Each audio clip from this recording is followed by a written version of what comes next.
Dalam dunia motorsport, terdapat banyak sekali ajang kejuaraannya. Dan dalam mengaturnya, FIA sebagai badan internasional yang mengatur berbagai ajang balapan mobil di dunia telah membuat berbagai kategori mobil balap supaya persaingannya bisa adil dan membuka peluang bagi orang-orang yang ingin balapan mobil. Tapi banyaknya kategori yang digunakan bisa bikin pemula bingung mengenai perbedaannya. Jadi kali ini gue bakal mencoba membantu dengan menjelaskan perbedaan antara kategori GT1, GT2, GT3, dan GT4.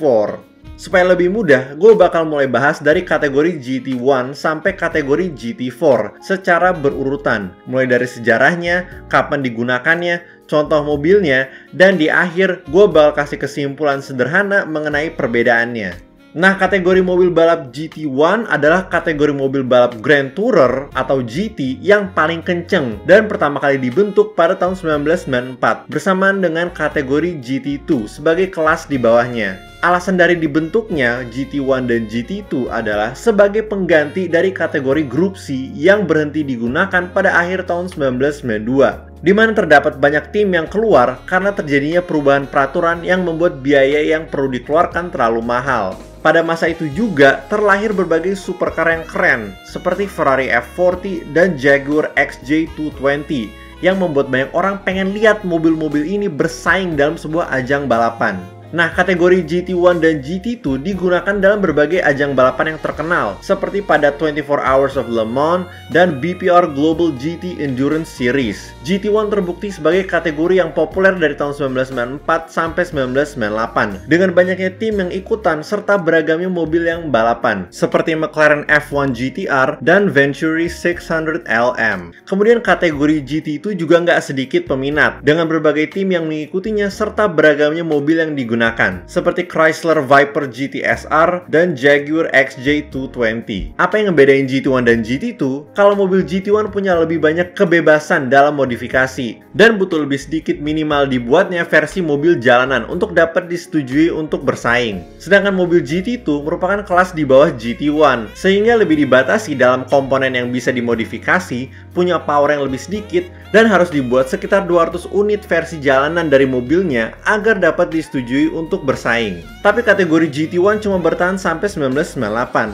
karena biayanya yang semakin mahal dan banyak manufaktur mobil yang bukannya bikin mobil jalanan dulu terus baru diubah untuk mobil balap, mereka malah bikin mobil balapnya dulu, sedangkan versi mobil jalanannya ya itu mah bisa nanti. Ini disebut sebagai masa prototype dan berlangsung dari tahun 1997 sampai 1998, di mana mobil GT1 lebih mirip dengan mobil Le Mans prototype dibanding mobil jalanan. Contohnya nih kayak Porsche 911 GT1 dan Mercedes CLK GTR. Akhirnya kategori GT1 diberhentikan dan kategori paling atas diganti oleh GT2 yang digunakan untuk waktu yang cukup lama. Contoh dari mobil yang bersaing pada kelas ini adalah Marcos LM600 dan Celine S7R yang mengikuti ajang FIA GT Championship sampai tahun 2011, di mana kejuaraan ini sayangnya harus diberhentikan karena jumlah tim yang ikutan semakin berkurang. Nasib dari mobil GT2 beralih untuk akhirnya digunakan pada World Endurance Championship atau WEC di tahun 2012.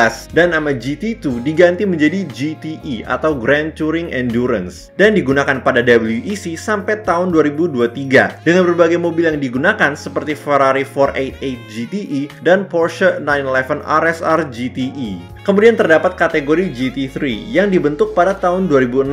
Kategori ini dibuat bagi orang-orang yang pengen ikutan balapan GT tapi dengan biaya yang lebih murah dibanding kategori GT1 atau GT2. Kenapa bisa lebih murah? Karena kategori GT3 dikhususkan hanya untuk tim privat dan tim yang ikutan gak perlu mengembangkan mobilnya selama satu musim balapan. Beda banget sama kelas GT1 dan GT2 di mana tim yang ikutan harus mengembangkan terus mobilnya selama satu musim supaya mobilnya makin kenceng, yang jelas bakal nambah biaya operasionalnya. Selain harganya yang lebih murah, kelas GT3 juga punya aturan yang lebih leluasa mengenai tipe mobil yang dapat ikutan serta tidak adanya batasan mengenai ukuran mesin, bentuk mesin, berat mobil, mobil ataupun konstruksi dari chassis mobil. Jadi terdapat keleluasaan nih bagi sebuah perusahaan mobil yang pengen membuat salah satu mobil yang menjadi mobil GT3. Contoh dari beragamnya mobil GT3 adalah Honda NSX GT3 dan Morgan Aero 8 GT3.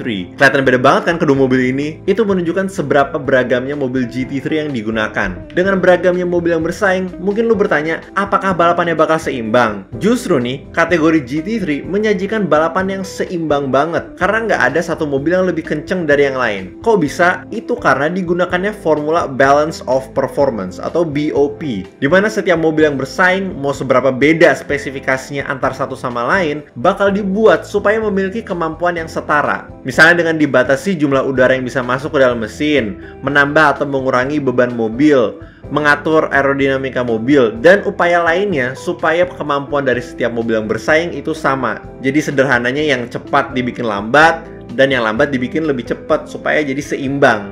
Itu kenapa kategori GT3 itu sangat populer dan digunakan pada ajang balapan di dunia. Baik itu buat balapan sprint kayak di DTM dan untuk balapan endurance. Dengan yang paling dinantikan adalah debutnya kelas GT3 di WEC 2024. Dan terakhir adalah kategori GT4 yang dibuat pada tahun 2007. Ini merupakan kategori paling rendah dari susunan kelas GT. Dan banyak pembalap yang menggunakan kategori GT4 untuk mengasah kemampuannya sebelum naik ke GT3. Jadi kategori GT4 ini dibuat khusus bagi para pembalap pemula. Aturannya juga hampir sama nih dengan GT3. Dengan perbedaannya adalah mobil GT4 itu lebih lambat dibanding mobil GT3.